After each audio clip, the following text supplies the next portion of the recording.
Hi, I'm Greg Lavadera. This is the fourth video in our series about how to build Nordic-style walls in the United States.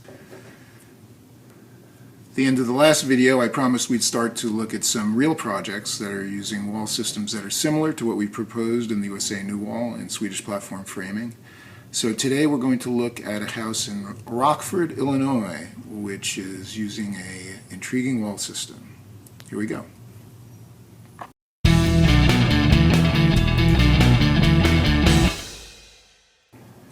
In March 2012, I traveled to Rockford, Illinois, nearby Chicago, to see a house that was under construction. It's a house that's being built by a team of high school students from Rockford East High School and a team of vocational students from Linköping, Sweden.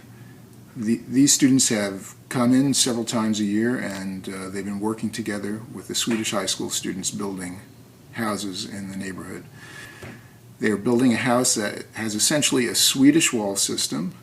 They're building it using American materials, and so they've made a lot of the decisions that we had to make when we were designing the USA New Wall system, how to translate the Swedish building practices to American construction materials.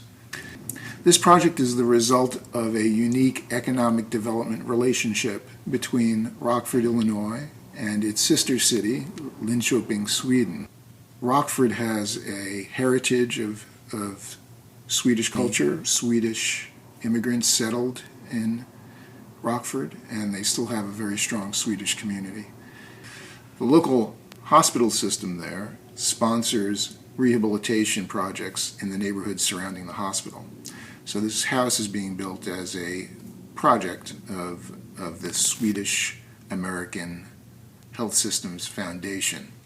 This is actually the third of a series of houses that they've built in this program. The first house they dubbed the American Standard House was essentially built with American practices. It was the first house that the Swedish team had worked on. The second house they refer to as the Swedish Influence House because the visiting Swedish team had suggestions for energy improvements for the construction of the house. They began to adopt some of these practices into the next house.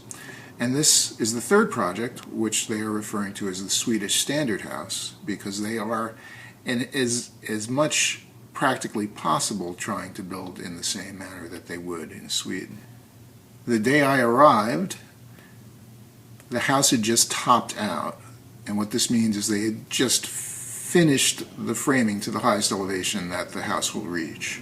This is traditionally a time of a celebration when a house is being built or a barn is being raised, and appropriately they were having a small celebration at the house when I got there. There was a gathering of supporters and sponsors, students and instructors, and the Swedish instructors had stepped up to describe the wall system and exactly how they were building the house and how it was influenced by their Swedish practices.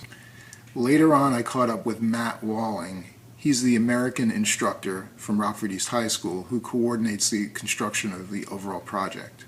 Let's listen to Matt tell us about this efficient wall system. This is the third house you're building. Tell me about the other two houses and what built up to this one. Well, we started remodeling a couple houses with the foundation, and then they proposed doing new houses so we could get rid of some of the condemned ones. First house was just typical American standard with higher than normal concern that most builders would have for energy standards, but nothing that's unexpected in this area.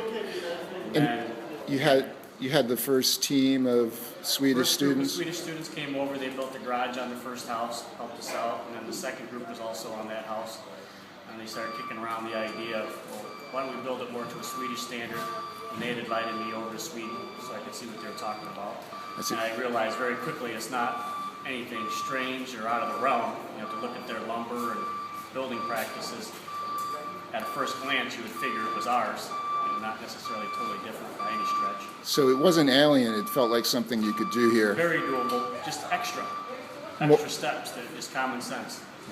And so the Swedish students were working in the garage and were in and out of the house that was there, so they were looking at the typical American construction there and then reacting to it. Right, so the next house they proposed, a different wall construction. We still have the American foundation.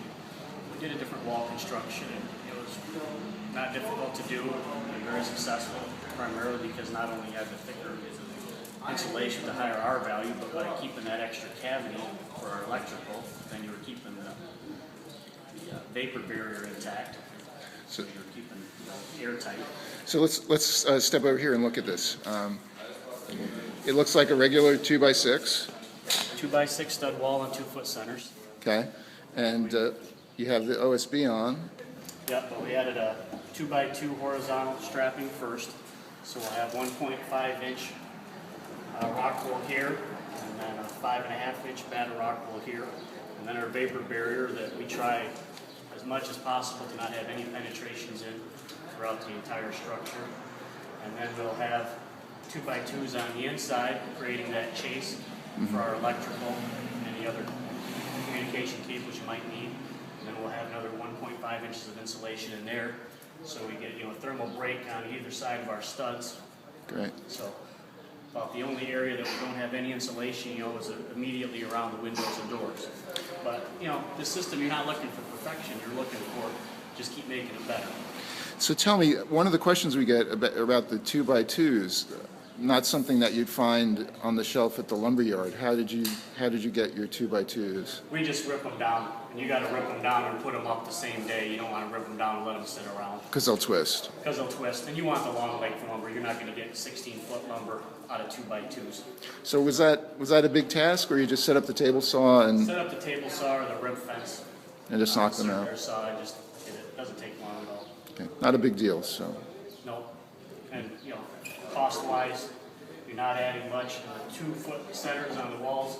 By the time you put this strapping on both sides, it's a strong wall. So you're not going to have anybody say, well, it's a 2-foot on center wall isn't strong enough, especially when you got structural sheathing going all the way around.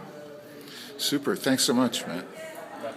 On my blog, I've called this house the most important greenhouse in America. I'm posturing a little bit there, but my point is that I believe that these practices will become widespread in the United States. I believe that they are a natural outgrowth of the way that we already build, and sometime in the future we may look back, and this particular house will be the first time a house was truly built this way. I think in that regard it will be quite a landmark. So there you go. Here's the most important greenhouse in America. Next, we're going to look at another house that's using a double stud wall variation on a Nordic style wall. See you soon.